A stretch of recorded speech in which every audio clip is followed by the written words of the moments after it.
Hello students, तो कैसे हैं आप सभी। स्वागत है के आर इंस्टीट्यूट की सीरीज में। इसमें हम आपको कराने वाले हैं वेल्डर थ्योरी का क्रैश कोर्स। तो आज का अपना chapter 22 submerged arc welding.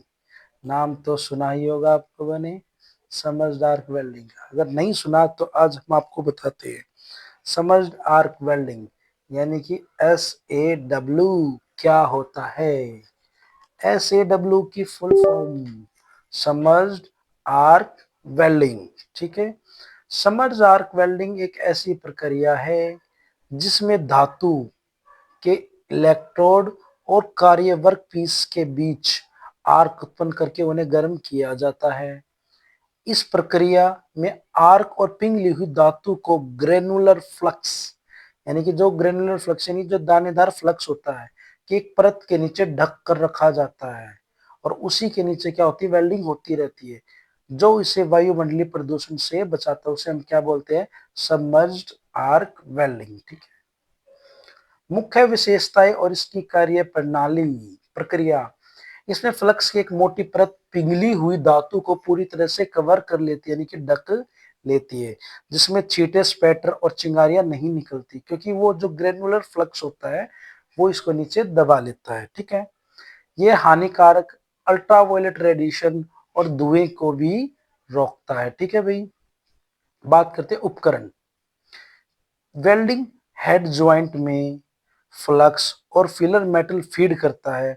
Flux पिघलने पर बिजली का सुचालक बन जाता है और करंट के प्रवाह के लिए रास्ता बनता रहता है। ठीक है भाई, ऑटोमेशन।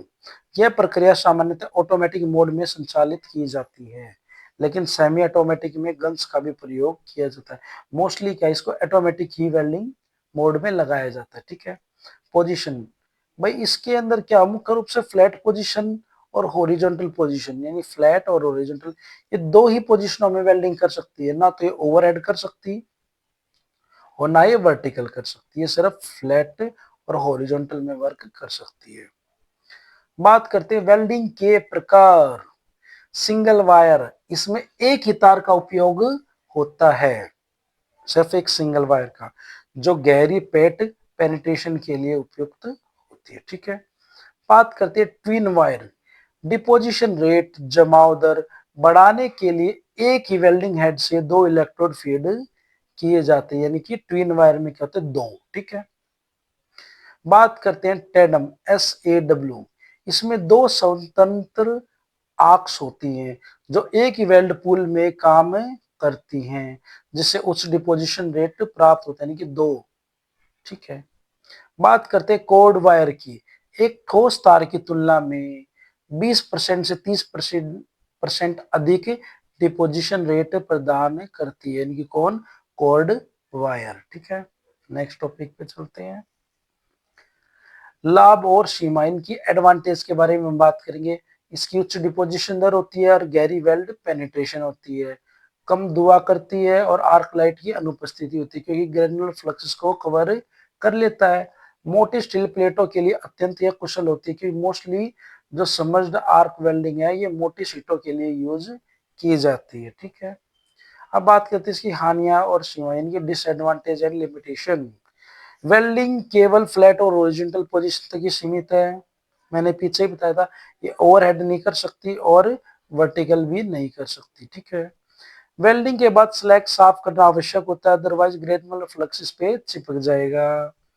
फ्लक्स की हैंडलिंग असुविधाजनक हो सकती है, बिल्कुल वही, क्योंकि पूरी हैवी मशीन होती है। ठीक है, उपयोग एप्लीकेशंस, इसका व्यापक रूप से भारी उद्योगों में प्रयोग किया जाता है। ठीक है, जैसे बड़े बड़े पाइपों और जहाजों का निर्माण के लिए। ठीक है, पुलों के लिए, इमारतों के लिए और प्रेशर वेसल्स टंकी की वेल्डिंग के लिए, स्टेनलेस स्टील के लिए, कार्बन स्टील के लिए और निकल आधारित एलॉय की वेल्डिंग के लिए समझड आर्क वेल्डिंग का यूज किया जाता है। ठीक है, इसका एक नंबर का क्वेश्चन क्या बनता है, ये खाली फ्लैट और हॉरिजॉन्टल वेल्डिंग ही कर सकती है, ओवरहेड और वर्टिकल नहीं कर सकती। ठीक है, आज के लिए इतना ही, मिलते हैं नेक्स्ट वीडियो में। जब तक हमारे साथ बने रहिए, सभी को मेरा ऑल द बेस्ट।